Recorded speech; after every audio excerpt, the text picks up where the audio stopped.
seul verset. Alors, j'étais parti pour enseigner plusieurs versets, mais je me suis dit, il n'y a pas de raison. Pourquoi les femmes, elles ont un enseignement pour elles un dimanche, et les hommes, ils auraient une petite partie.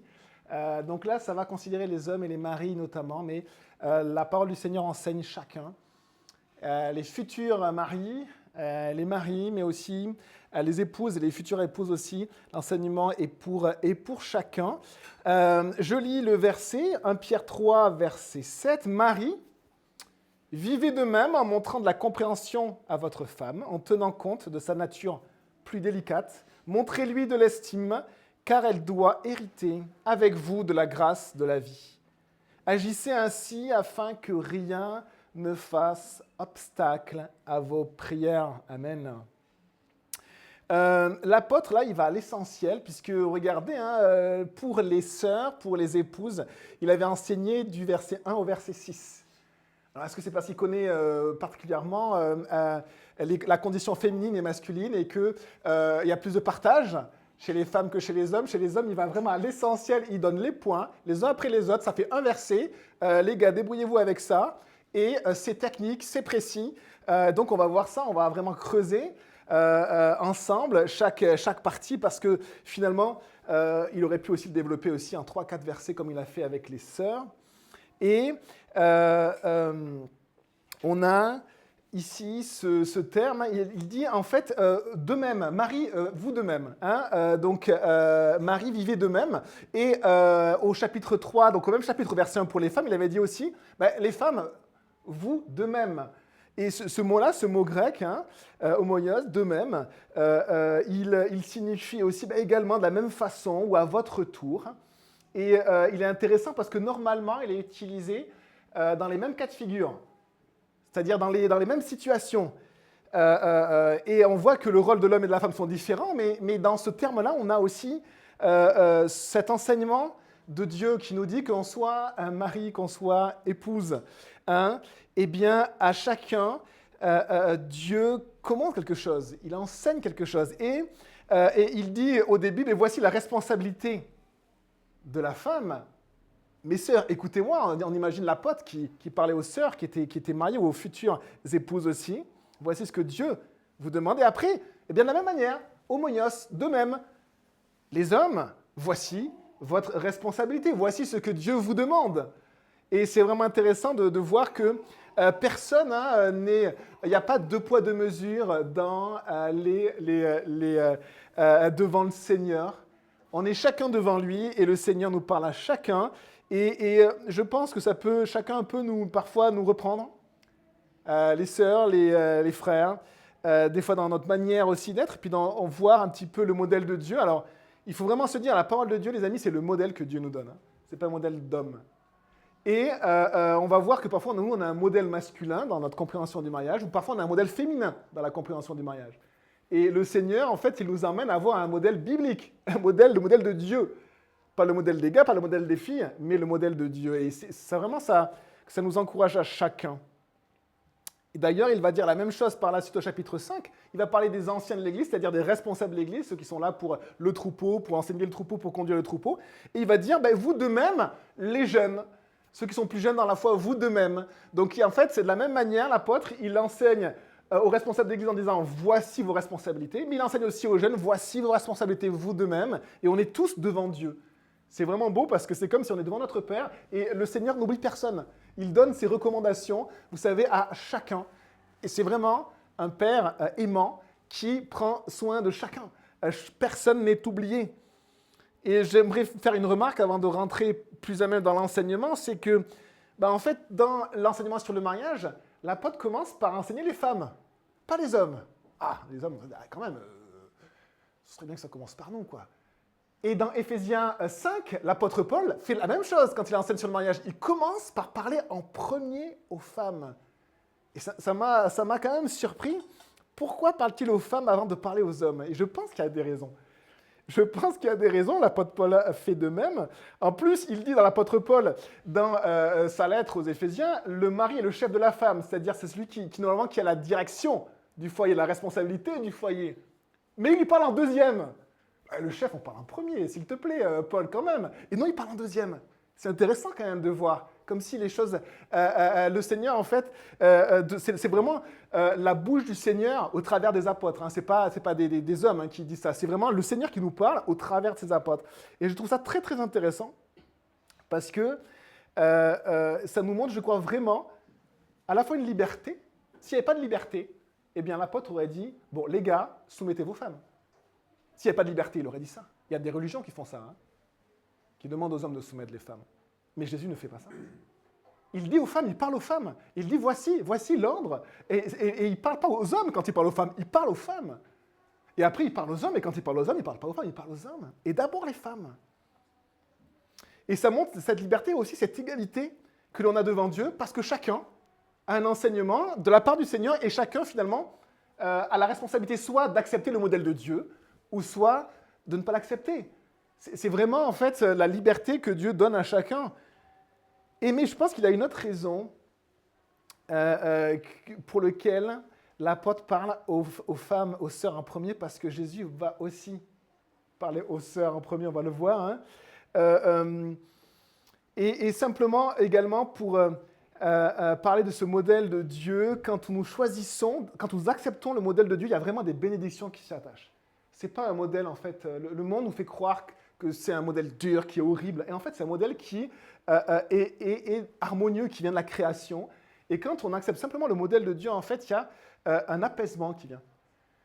Un apaisement de la femme dans sa féminité, de l'homme dans sa masculinité, du couple, le mariage comme une entité. Une entité, hein. Le mariage, c'est pas ça, c'est pas ça. C'est ça le mariage. Hein. C'est vraiment beau. Hein.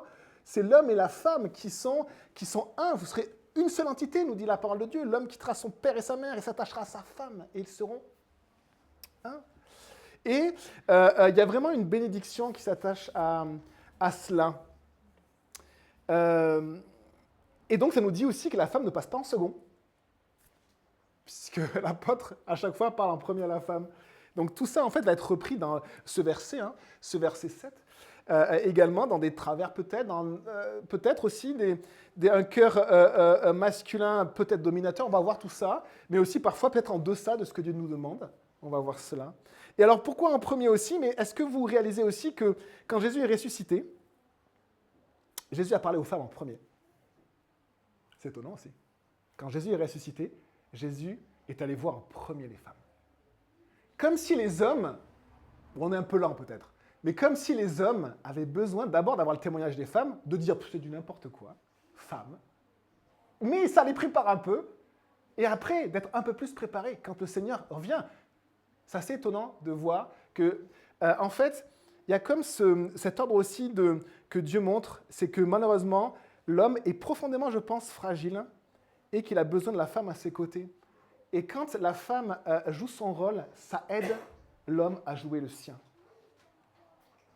Et d'ailleurs, dans le Jardin d'Éden, l'homme a failli. C'était lui le responsable. Et c'est lui le premier responsable. Il a failli. Mais il a failli après que sa femme ait failli. Quand sa femme n'a plus joué son rôle, c'est comme s'il était tout fragile. Et après, il a suivi alors qu'il devait prendre le leadership. C'est intéressant et j'espère que ça vous encourage, mes sœurs, parce que même dans la société, en fait, le rôle des femmes est immense. Et les hommes ont besoin des femmes pour être des hommes. Et j'aime bien citer cette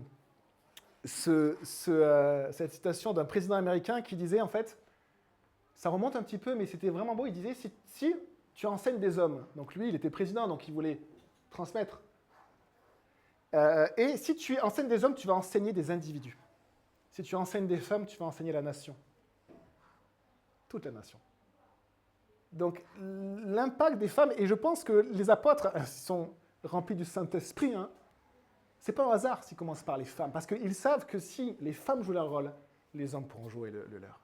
Et vous avez vraiment un rôle extraordinaire, mais aussi du pouvoir, mes sœurs. Et donc, en fait, regardez le modèle de Dieu. Regardez le modèle de Dieu.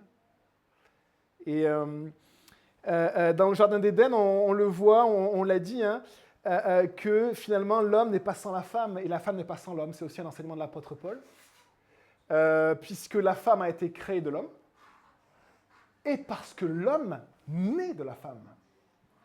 C'est l'enseignement de la parole. Donc l'homme n'est pas sans la femme. Et Dieu d'ailleurs dit qu'il a créé l'être humain à son image, et il les créa, hommes et femmes. À son image, hommes et femmes. L'homme n'est pas sans la femme n'est pas sans l'homme. Alors c'est évidemment très triste dans notre société de tout confondre, de mettre ça finalement à mal, parce que finalement ça fragilise la société quand on oublie ce que c'est que la femme, ce que c'est que l'homme. Et finalement notre société, elle se délite complètement, elle s'écroule. Pourquoi? Parce que là on a touché en fait, au départ, en fait, au fondement même de la société, l'homme et la femme. Donc il y a de l'espoir pour ceux qui lisent la Bible et qui regardent ce que Dieu a fait. Il y a de l'espoir.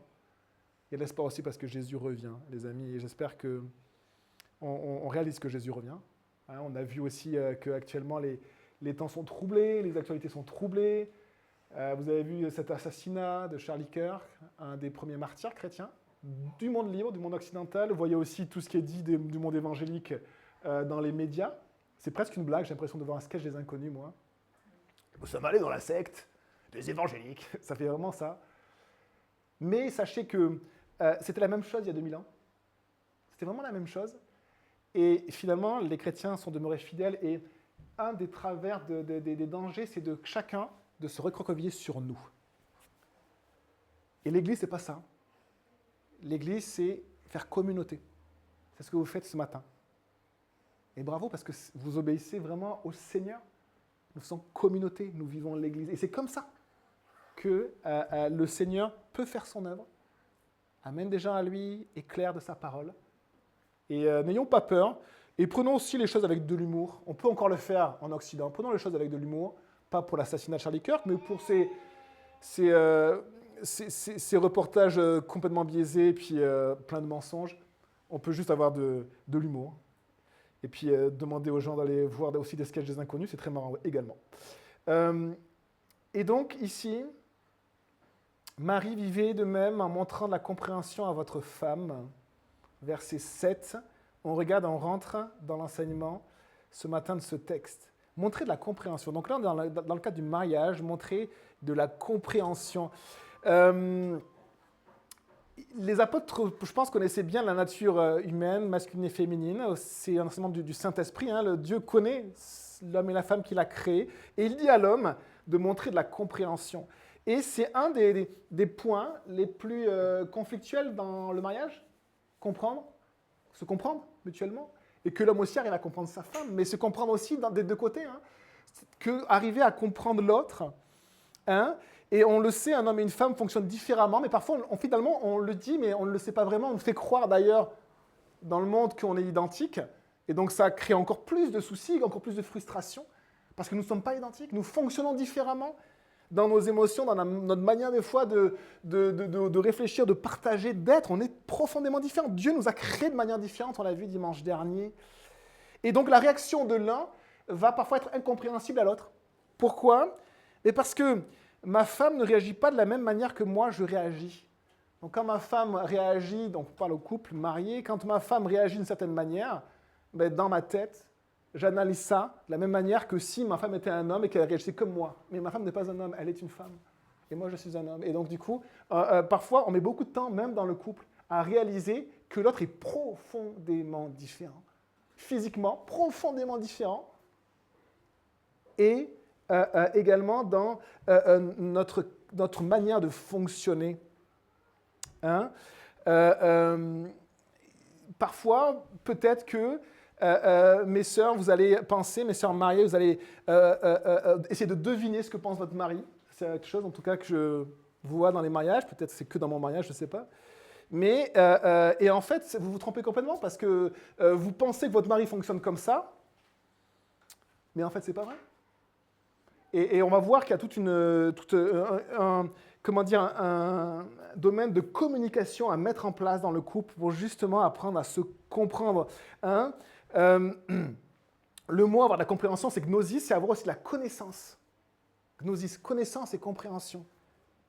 Et en fait, si je n'apprends pas à connaître ma femme ou à connaître mon mari, hein, eh bien, je ne vais pas réussir à le comprendre. Donc, c'est la première chose vraiment de réaliser que l'on est vraiment différent. Et je crois que la femme est beaucoup plus complexe que l'homme. Les gars, on est beaucoup plus simple que ce que vous l'imaginez, mes sœurs, beaucoup plus simple. La femme a été créée en dernier dans la création, c'est-à-dire que c'est la création la plus aboutie et plus complexe. Le gars a été moins complexe. Hein. Moins complexe. D'ailleurs, Dieu a vu qu'il y avait des choses à revoir, il a créé la femme. Hein. Il a vu l'homme, il s'est dit, oula, bon, il manque quelque chose là. Et il y a aussi cet élément qu'on verra par la suite de complexité que les hommes ne comprennent absolument pas. Mais si tu fais ça, c'est que tu penses ça, mais pourquoi tu as fait ça? Et non, à l'inverse aussi. En fait, on a du mal à se comprendre, on est tellement différents. L'homme a été créé en dehors du jardin, dans une nature hostile, basique. La femme a été créée dans un jardin développé, mais aussi sécurisé, et au travers de l'homme. Presque dans ce qu'on a dit là, beaucoup de choses sont dites dans la manière même d'être tellement différents. Et donc le premier point, c'est apprendre à se connaître, à se comprendre. Et j'ai mis du temps même dans mon propre mariage à réaliser, dans mes premiers mois, années de mariage, me dire, mais on est vraiment différents. On est complètement différents.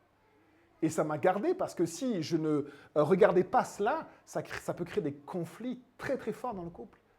Parce qu'on peut être absolument blessé, parce que si moi je faisais ce que toi tu fais, ça veut dire ça.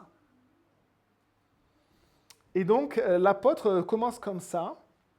Et également, hein, pour apprendre à se connaître, on n'a pas le choix, ça ne va pas faire plaisir aux gars, on a besoin de communiquer. Mais d'apprendre aussi à bien communiquer, à parler. Et c'est intéressant parce que quand on parle, ce qui ressort un petit peu des études psychologiques, c'est que l'homme va plutôt parler de technique, de ce qu'il a fait. Quand on parle, nous, à nos gars, après l'école, qu'est-ce que tu as fait? Ben, j'ai fait ça, ça et ça. Et la maman, souvent, est un petit peu dit, non, il y a un tas de choses. Moi, ça me va très bien, tu as fait ça, mon fils.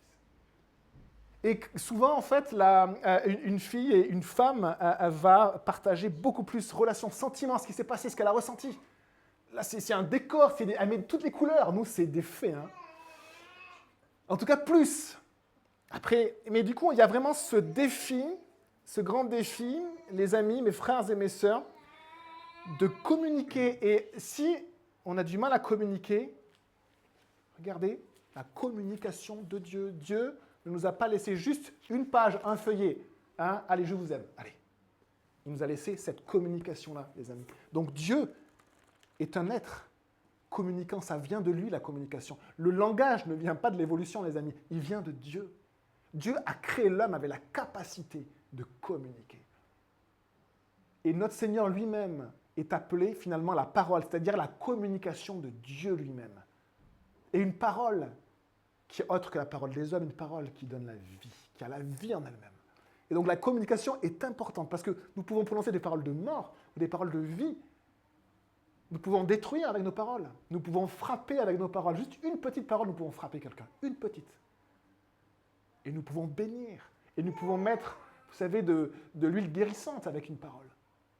Et donc la communication est quelque chose d'essentiel. Ce n'est même pas une option dans nos vies, les amis. On a besoin d'apprendre à communiquer autour de nous. C'est difficile d'aller vers les autres, hein. Tellement difficile, mais on a besoin de réaliser que, voilà, Dieu me le demande, je suis un être communicant, un être de parole. Mais dans le couple, évidemment. Dans l'église aussi, mais dans le couple, évidemment. Apprendre à communiquer. Apprendre à partager. Et donc, parfois, les gars, c'est plus les gars que les femmes. Ça peut être peut-être des femmes, mais plus les gars, on est très éloignés de nos émotions. Très éloignés. C'est-à-dire que les émotions, c'est quand même en nous, hein, mais parfois, c'est dans une espèce d'endroit ultra caché, fermé à double tour. Mais par contre, la technique, là, on est là pour la technique. On est fort, mais pas pour les émotions. Et il faut réaliser qu'on a besoin de faire des efforts en nous-mêmes, et surtout dans le mariage, vis-à-vis de nos épouses, pour apprendre à communiquer, à partager aussi des émotions, ce que j'ai ressenti. Vous savez, Dieu a éprouvé des émotions, les amis, et il les a montrées. Il dit, je suis rempli de compassion. Devant Lazare, la mort, il pleure. Jésus lui-même exprimait ses émotions alors que c'était un homme. Le Fils de Dieu, il exprimait ses émotions, il nous montre cet équilibre. Et on a besoin vraiment de réaliser que la communication n'est pas une option d'un côté comme de l'autre. D'un côté comme de l'autre. Dans la communication, il y a aussi une notion de patience parce qu'on ne communique pas de la même manière. Nous, parfois, communiquer, c'est dire ce qui est utile. Clac, clac, clac. Pas besoin de plus, s'il vous plaît. Et pourtant, mon épouse a besoin de communiquer plus. Et donc, il faut que je l'écoute. Et des fois, j'ai du mal à l'écouter. La communication. Après, il y a un équilibre. Il y a aussi le fait de, et on va le voir après, c'est dans le verset suivant d'ailleurs, alors on ne va pas le lire aujourd'hui, mais il y a marqué d'ailleurs au verset 8, enfin, ayez tous, donc ça parle à toute l'Église, les mêmes pensées et les mêmes sentiments. Les mêmes sentiments, hein, c'est la sympathie ou l'empathie, c'est de réaliser ce que ressent l'autre. Et parfois on vit sans réaliser ce que vit l'autre. Et donc on a besoin juste de poser qu'est-ce que vit ma femme, qu'est-ce que ressent ma femme, qu'est-ce que vit mon homme, mon mari. Et d'avoir cette communication. Communication, ce n'est pas juste balancer des paroles, c'est aussi être connecté. Et donc, pour apprendre à se connaître, nous avons besoin de rester connectés l'un à l'autre dans le couple, dans le mariage, connectés. On est tous connectés à Internet. Ça veut dire qu'on a un lien constant avec des infos, des trucs qui passent, etc., etc. Et on oublie d'être connecté avec les personnes autour de nous. Et en premier, on a besoin d'être connecté à nos femmes. Et pour être connecté, mais parfois, il faut remettre le courant, il faut remettre la connexion. Et ça nécessite aussi de demander pardon dans nos relations. C'est valable aussi pour l'Église. Hein. C'est valable aussi dans nos familles, avec nos pères, avec nos enfants. Demander pardon à nos enfants si on n'a pas eu la bonne attitude. Demander pardon dans nos relations avec nos amis, quand on a fait une faute. Mais dans le couple, dans le mariage, demander pardon. Ça aussi, ce n'est pas une option, les amis. Si en tant que mari, vous n'avez jamais demandé pardon à vos femmes, je suis désolé, mais là, c'est un péché. Et les femmes, c'est pareil. Et alors, c'est assez étonnant, les femmes ont beaucoup de mal parfois. Alors, désolé parce que ce que je vais dire, mais je pense que dans le pardon, ma femme, ça l'énerve parce que je demande pardon facilement. Mais ça ne veut pas dire que mon cœur est changé, mais je demande pardon.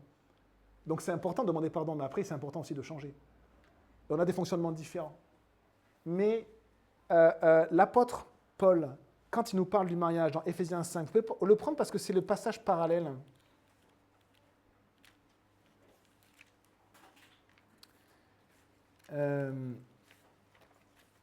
Éphésiens.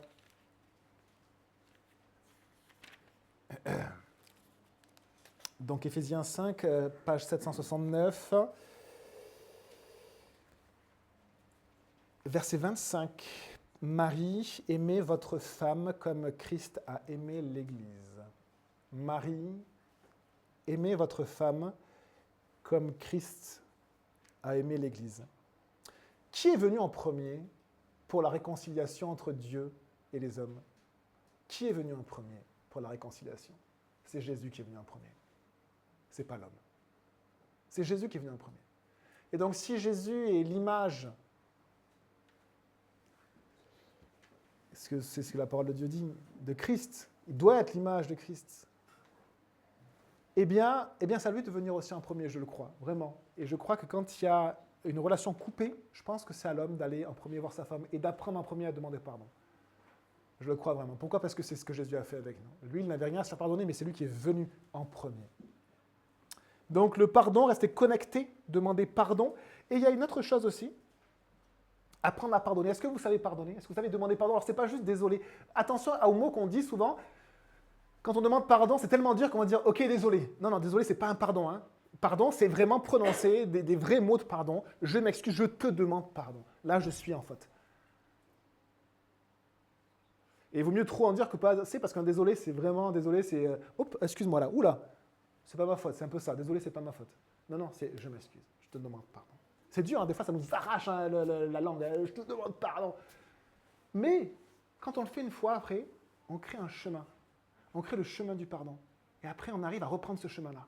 La première fois, c'est toujours difficile. Et après, on arrive un peu plus facilement. Ce sont des chemins frayés. La parole de Dieu nous parle des chemins frayés dans la prière, dans la relation avec Dieu, dans le pardon aussi. Il y a des chemins frayés. Frayer un chemin dans le pardon.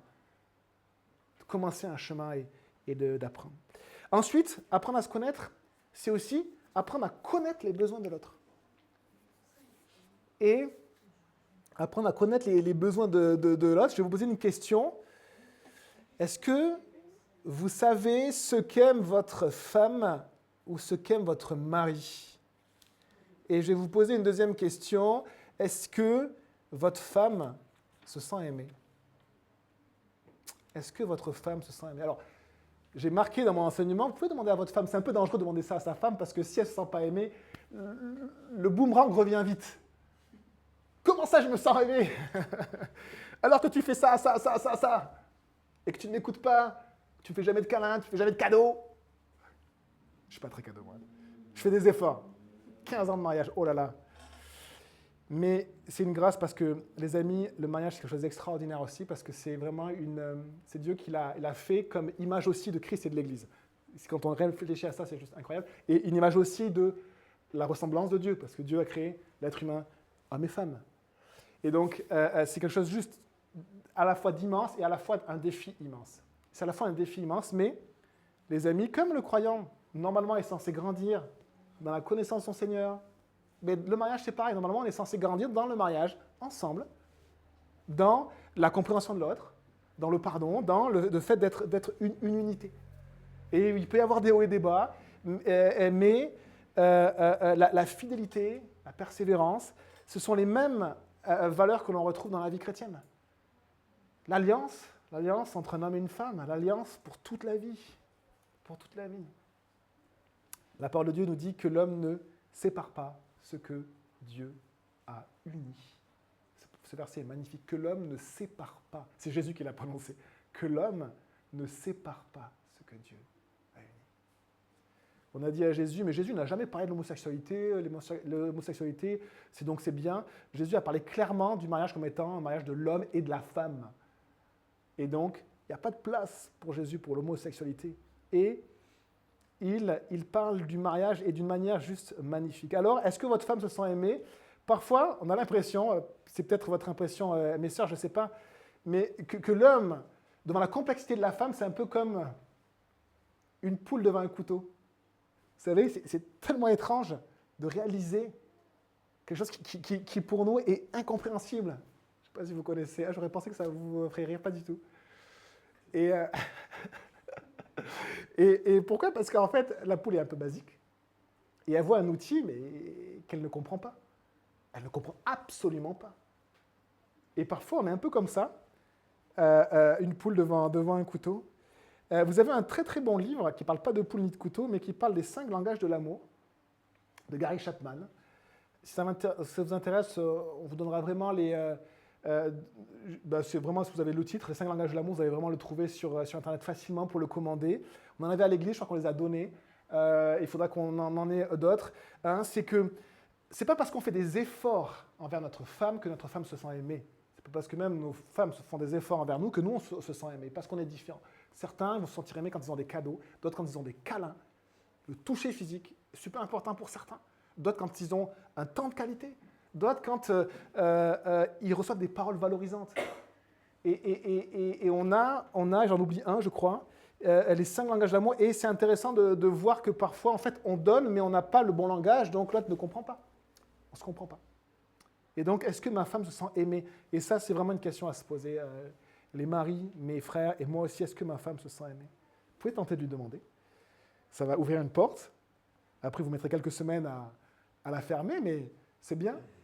C'est bien, et ça permet aussi d'avoir un peu de courage, les gars, on en a besoin un peu de courage, et de vraiment travailler pour notre couple, et c'est ça aussi.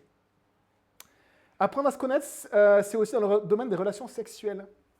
Dans le mariage, on a besoin, les amis, de compréhension et de communication au niveau des relations sexuelles. Et c'est notre intimité, l'intimité entre un homme et une femme, c'est une bulle que personne d'autre n'a besoin ni de voir, ni de partager, mais on peut partager à des amis intime, un gars avec un gars, une femme avec une femme quand il y a des soucis, mais c'est vraiment une bulle. Et on a aussi à apprendre à se connaître dans ce domaine-là. Il y a beaucoup de frustrations qui peuvent être présentes dans ce domaine. Les femmes et les hommes ont des besoins sexuels. On a besoin à la fois de purifier notre vie conjugale, nous dit la parole de Dieu. Il y a des fois des fantasmes qu'il faut mettre de côté, des pratiques sexuelles qui ne sont pas bonnes, qui sont contraires à la création de Dieu. Mais il y a aussi une belle liberté dans les relations sexuelles. Et le monde nous enseigne quelque chose qui est complètement mensonger à l'envers de la réalité, c'est-à-dire que le monde enseigne que tu vas pouvoir t'éclater dans ta vie sexuelle avec le premier qui vient. Et c'est absolument faux. Tu pourras t'éclater avec ta femme ou ton mari après quelques années. C'est plutôt ça. Et apprendre à se connaître. Et le monde, en fait, il ment, mais d'une manière honteuse. Et on voit d'ailleurs les femmes sont frustrées, vous savez, se tondent la moitié de la tête, elles se mettent des cheveux de toutes les couleurs. C'est la frustration, en fait. Désolé, hein, vous pouvez vous teindre vos cheveux, il n'y a pas de souci. Mais c'est juste qu'il y a vraiment cette espèce de frustration qui est là, mais qui vient de ce modèle qui est absolument contre la création, ce qu'on est, en fait, réellement. Et donc, dans les relations sexuelles, on a besoin de communiquer à ce niveau-là et de se retrouver aussi dans le couple. Et quand les relations sexuelles aussi sont coupées, eh bien, la communication souvent est coupée. Et il y a vraiment un enseignement sur une régularité parce que ça fait partie de l'unité du couple. Marie vivait de même en montrant de la compréhension à votre femme, en tenant compte de sa nature plus délicate ou vase plus fragile. Alors là, les anciennes traductions traduisaient par sexe faible, donc là on a barré. Là, non, oh là. Là, ça ne passe plus du tout. Pourquoi? Parce que le vase, c'était aussi le mot pour utiliser, qui pouvait être traduit par sexe féminin, sexe masculin. Et donc, un vase plus fragile. Et effectivement, les hommes, on peut être parfois trop durs envers nos femmes. On peut être effacé aussi, on peut avoir besoin de développer notre masculinité, mais aussi on peut être trop dur. On peut être trop dur, et parfois on agit avec nos femmes comme si c'était avec nous. D'accord? Donc là, stop, quoi. Et parfois, on est trop dur. On est trop dur envers nos femmes parce qu'on ne réalise pas qu'elles sont différentes de nous. Et le vase plus fragile, la thématique des vases dans la parole de Dieu est souvent utilisée par les apôtres. Elle est aussi utilisée dans l'Église, on est des vases. Et l'apôtre dit certains des vases à honneur, d'autres des vases qui sont faits pour être recyclés rapidement, certains pour juste avoir des détritus, d'autres des vases à honneur et précieux. Et la femme est traduite comme ça, comme un vase qui est précieux. Et un vase précieux, les amis, on ne le met pas sous un meuble, on ne le met pas là où on va le bousculer, parce que si on bouscule quelque chose de précieux, les amis, à un moment donné, ça tombe et ça se casse. Et attention à notre manière d'être, on a besoin d'aller voir nos femmes quand on a été trop dur, si on les a blessées, et de réaliser que parfois, en fait, eh bien, on peut casser, briser quelque chose dans nos épouses. Et nos épouses, là, il y a vraiment une notion de prix, de valeur. Hein, ce sont des vases de valeur. Les vases fragiles, ce sont les vases de valeur. Les vases fragiles, c'est le vase que vous avez acheté hors de prix et surtout, vous le protégez. C'est ça aussi un vase de valeur. Et du coup, voilà, l'idée, c'est plus que ce soit un vase où il y a des fleurs magnifiques qui embaument la maison plutôt qu'un vase dont on n'en prend pas soin et qui tombe et qui se brise ou qui est ébréché. Et parfois, notre manière de vivre avec nos femmes ébrèche nos femmes, les fissures dans leurs émotions, dans leur représentation de ce qu'elles sont. Et ça, c'est un péché devant Dieu. C'est un péché devant Dieu. On a besoin, les amis, d'être vraiment face à nous aussi en tant que gars et aussi d'être courageux, de voir aussi nos défauts et d'aller voir nos femmes et d'essayer de régler ce qu'il y a à régler, vraiment. On a vraiment besoin d'être courageux. La parole de Dieu dit aux frères, hein, soyez des hommes. Un homme, c'est quelqu'un qui prend sa responsabilité. C'est le péché d'Adam. Adam n'a pas pris sa responsabilité. Le péché de la femme, c'est de prendre autorité sur l'homme, c'est de refuser l'ordre de Dieu, mais le péché de l'homme, hein, c'est de ne pas prendre sa responsabilité. Et prendre sa responsabilité, c'est d'aller demander pardon, c'est d'aller en premier voir sa femme, c'est de recréer la communication avec sa femme. On a besoin de faire ça, on a besoin. Et si on a manque de courage, les amis, moi je manque de courage parfois, demandez à Dieu, Dieu est là, et il nous donne du courage. Vous savez, il y a le corps des fois qui ne suit pas, mais il y a ce qu'on décide en nous. Et si on décide de le faire, le Seigneur va nous aider. Et c'est comme ça qu'on va devenir vraiment des hommes, en fait. C'est-à-dire solides, avec plus de douceur, mais plus de responsabilité.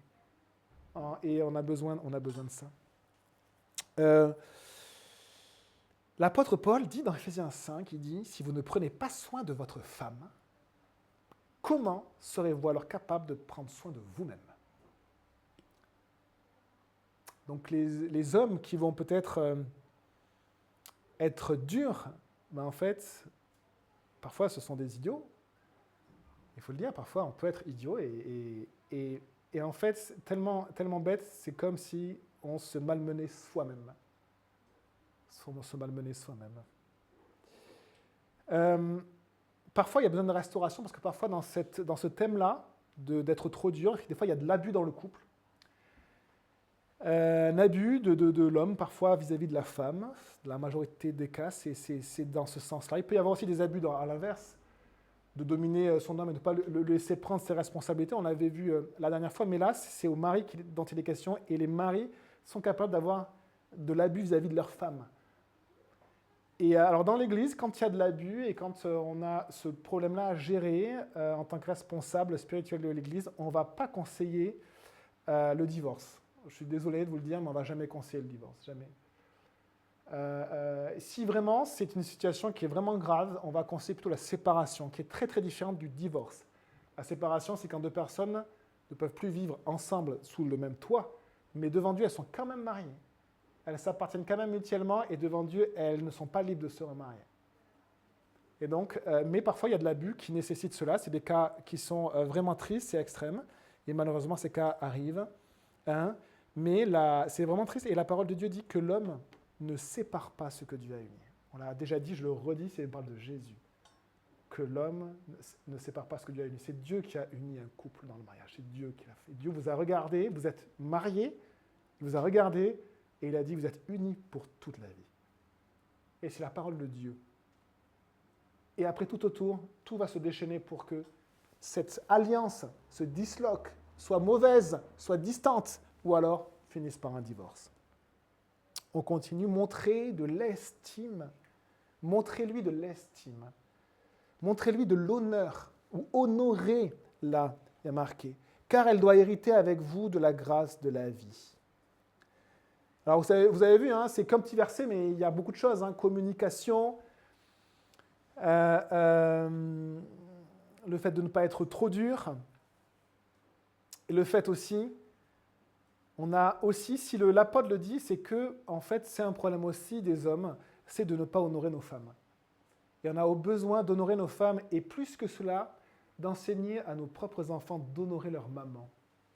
On a besoin vraiment de montrer cet honneur-là à nos femmes. Montrez-lui de l'estime.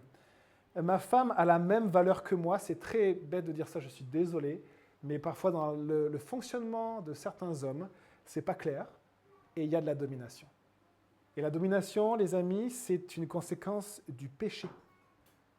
Et il dominera sur toi. C'est après le péché, et il dominera sur toi. Avoir la main mise comme ça, et rabaisser, et dominer. Si tu rabaisses ta femme, c'est que tu es au-dessus d'elle, alors que la parole de Dieu ne dit pas cela. On n'a pas besoin de rabaisser nos femmes, parce que nous sommes égaux. On vient de le voir, Dieu parle aux femmes en premier, pas aux hommes. Jésus parle aux femmes en premier, même dans l'Église, les amis. Dans l'Église, il y a plus de femmes que d'hommes. Dieu parle en premier aux femmes. Et voici ce que dit la parole de Dieu sur le mariage. C'est très très beau. C'est dans Proverbe 18, verset 22. Celui qui trouve une femme trouve le bonheur. C'est une grâce qu'il obtient de l'Éternel. Alors pour les gars qui ne sont pas convaincus de cela, eh bien en tout cas c'est le plan de Dieu. C'est ce que Dieu nous dit. Et donc on a besoin d'honorer nos femmes, de les estimer et de jamais se considérer comme supérieurs. On a des rôles différents, on a besoin de prendre nos rôles chacun, mais attention aussi des fois à nos attitudes.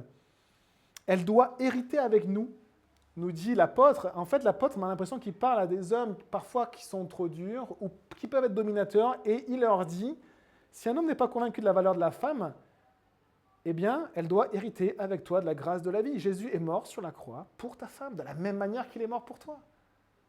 De la même manière. Il n'y a aucune différence, il y a une égalité totale entre le don de Dieu pour l'homme et pour la femme. Il n'y a pas de différence. Aucune différence. Même valeur devant Dieu. Nous avons exactement la même valeur. Nous sommes différents. Nous avons la même valeur devant Dieu. Et donc, si un homme est un peu macho, il a du mal à considérer sa femme comme son égale, eh bien l'apôtre lui rappelle. Il lui rappelle, mais clairement, clairement, elle lui dit, attention, honore ta femme. Fais attention, ne la rabaisse pas. Honore-la. Et si c'est le cas, l'homme a besoin de se repentir devant Dieu de cette domination. Il a besoin de demander pardon à Dieu. Agissez ainsi Et si c'est votre cas, mes frères, je vous pose la question, est-ce que vous avez déjà demandé pardon à Dieu? Et c'est très très sérieux, hein, demander pardon à Dieu, si c'est le cas. Dans votre manière de concevoir la femme ou d'être au-dessus d'elle. Agissez ainsi, ça c'est vraiment très bon, on finit avec ceci, agissez ainsi afin que rien ne fasse obstacle à vos prières. Donc en fait l'apôtre il dit, voici du coup, il dit aux hommes, il dit voilà la manière dont vous devez vivre, montrer de la compréhension, ne pas être trop dur, estimer, valoriser, tout faire pour justement être cette unité que Dieu veut. Chacun, effectivement, dans l'ordre de Dieu, mais dans le modèle de Dieu, mais cette unité. Et il dit en fait que rien ne fasse obstacle. C'est-à-dire que voilà, faites tous vos efforts pour cela. Vraiment que rien, donc faites tous vos efforts. Et obstacle, bien en fait, ce sont des murs. Et dans les couples, les amis, dans nos vies de couple, parfois, il y a des murs qui s'érigent. Un enseignant, lors d'un mariage, avait dit ça.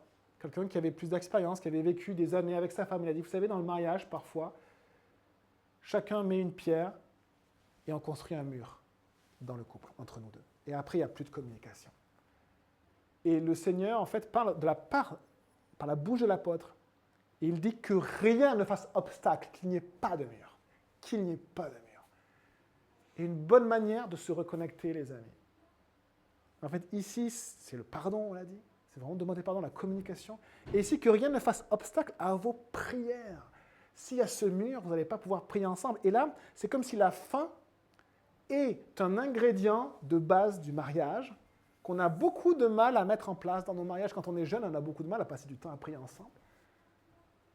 Mes parents m'ont avoué que maintenant, ils prennent une demi-journée par semaine pour prier. Moi, je ne les ai pas forcément vus prier ensemble. Ils le faisaient sûrement dans leur chambre, mais une demi-journée pour prier ensemble. Ils prient pour leurs enfants, ils prient pour leurs petits-enfants, ils prient pour les personnes autour d'eux, ils prient pour leur couple, ils prient pour l'Église. Et cette prière, l'apôtre finit comme si c'était la chose la plus importante. Hein?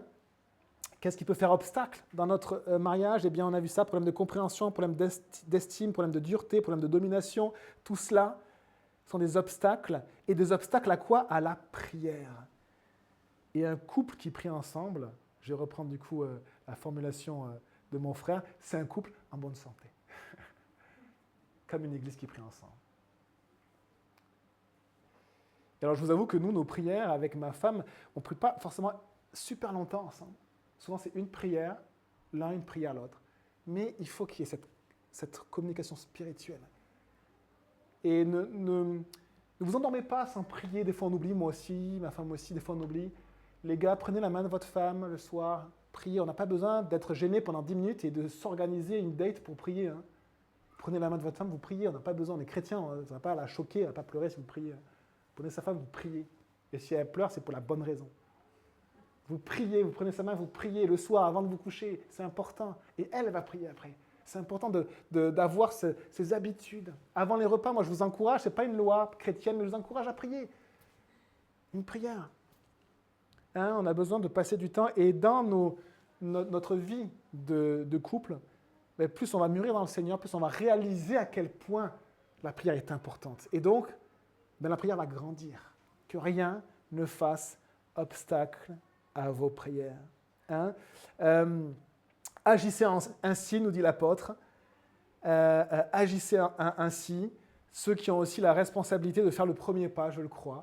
Et donc les gars, c'est votre rôle d'instaurer ça dans vos familles. Et si votre mari n'est pas croyant, que la femme puisse prier avec son mari. Hein? Et donc, on va finir juste avec ça. Est-ce qu'il y a des obstacles à vos prières? Est-ce qu'il y a des problèmes de connexion dans votre couple? Eh bien, ce n'est pas juste ce soir qu'il va falloir régler les choses, c'est toute la vie, mais faites-le régulièrement. Prenez des temps de communication, parlez. Est-ce qu'il y a de l'immoralité, des déséquilibres, des blessures? Et nous, les gars, on a beaucoup de mal à changer nos habitudes, on a besoin de changer, on a besoin de faire différemment aussi pour nos femmes. On a besoin d'aimer nos femmes comme Jésus a aimé l'Église. Là, c'est du gros level. Je conclue juste avec ça. Parfois, c'est un problème de gestion de temps. Nos journées sont très rythmées, de plus en plus rythmées. Et après arrive la fin de la journée et on est en décalage. l'un travaille, l'autre est sur son écran, l'autre fait ceci, etc. Et puis après, on ne se retrouve pas forcément le soir, l'un dort déjà ou quoi que ce soit. Et en fait, on a besoin aussi de travailler cette gestion de temps. Et les amis, les écrans, ce sont des mangeurs de prière. Ce sont des mangeurs de temps. Ce sont des mangeurs de relations. Regarder un film n'est pas un péché, mais les écrans sont des voleurs de temps. Ça vole notre temps. Et des fois même nos pensées et nos prières. Donc voilà. On prie les amis et on va simplement se remettre à Dieu. Seigneur, on te dit merci, mon Dieu, pour ta parole, pour ces enseignements que je trouve doux, en fait, de ta part. Je trouve vraiment doux. On voit vraiment ton cœur de père qui parle à ses enfants et qui parle à sa fille et qui dit, ma fille, voici comment je t'ai créé. Regarde comme je t'ai créé. Et fleuris, sois une femme de Dieu. Et mon fils, regarde comme je t'ai créé. Sois un homme, sois un homme de Dieu. C'est vraiment beau de voir ce que tu fais, Seigneur. Et on te prie pour l'Église, ce monde qui est tellement brisé, mais on croit, Seigneur, en la restauration, la puissance du Saint-Esprit et la puissance de la croix, Jésus. Parce que sur la croix, tu as pris nos péchés, mais tu as pris aussi nos maladies, tu as pris nos chaînes. Et tu es là aussi pour libérer ceux qui sont captifs, pour redonner la vue aux aveugles, pour guérir les boiteux. Et parfois, Seigneur, on a un peu tout ça, on est muet, on est boiteux, on est lépreux. Seigneur, on a besoin de ta guérison. Je te demande vraiment ta guérison spirituelle, que tu puisses vraiment nous restaurer les couples. Et faire aussi que, Seigneur, dans ton Église, les jeunes puissent avoir ce mariage chrétien et vouloir se marier de cette manière-là, Seigneur, s'il te plaît, en s'attendant à toi. On te prie pour les jeunes gars, les jeunes filles, s'il te plaît, protège-les avec tous ceux qu'ils ont en face d'eux, autour d'eux, Seigneur. Protège-les. Et nos enfants, Seigneur, qui sont déjà modelés d'une mauvaise manière, s'il te plaît, protège-les. Que l'Église, ça soit ce lieu de vérité qui remet en ordre ce qui a été tordu. Que nos familles soient aussi, nos couples. Que ton nom, Seigneur, vraiment soit béni. Merci Jésus pour le mariage. Amen.